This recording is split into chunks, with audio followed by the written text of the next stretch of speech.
looking to go towards like 150 centers at some point. I'm hypothetical number, but let's call it like some really scalable team. And I'd just love to hear from you, like, what are, from your experience, like, make sure you don't make these 3 mistakes. If you do nothing else, just don't do these 3 things.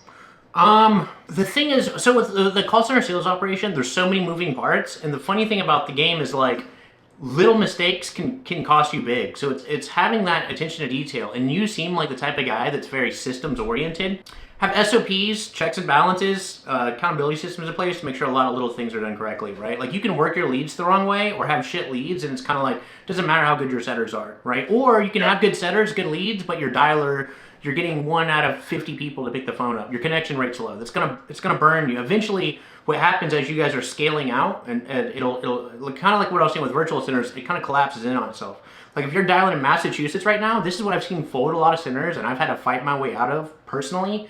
Is that like, let's say you're going through, somebody dialing in Dallas, there's 1.2 million people there, right? But they're going through 100,000 calls a week. How many weeks can you go before you've scorched your data? And the problem is now it forces a quick scaling out that usually creates a whole nother set of challenges, right? So you have to be efficient, targeted, just try to get, I always say it's just reverting back to the quality. You guys having US setters is huge. Gives you a huge advantage over most of these centers because virtual became just like the biggest wave, and I'm personally not a big fan of it, right? So just having, it all just boils down to just increasing the quality of efficiency and efficiency of the systems of the people. The biggest component, man, I've set up, again, a ton of 100-seat centers.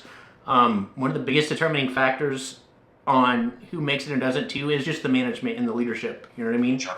And in the culture that you build too, and that's easier to do with US reps. Like if you can build and facilitate a winning kind of culture in there, that'll be the kind of glue that carries all of the systems and makes everything easier. That was kind of a vague answer. I apologize, but there's a lot of different things that if not done correct, like you can be pushing out a lot of appointments, and like we're talking about the confirmation system, but just have no confirmation system on the sit rates, or you know what I mean? So it's like you're sitting 1 out of every 10, 15 appointments or something like that, which ultimately those type of things just aren't going to be, they'll work for a while, but eventually you're having to go through so many appointments and so many leads, it'll kind of collapse at some point, you know what I mean?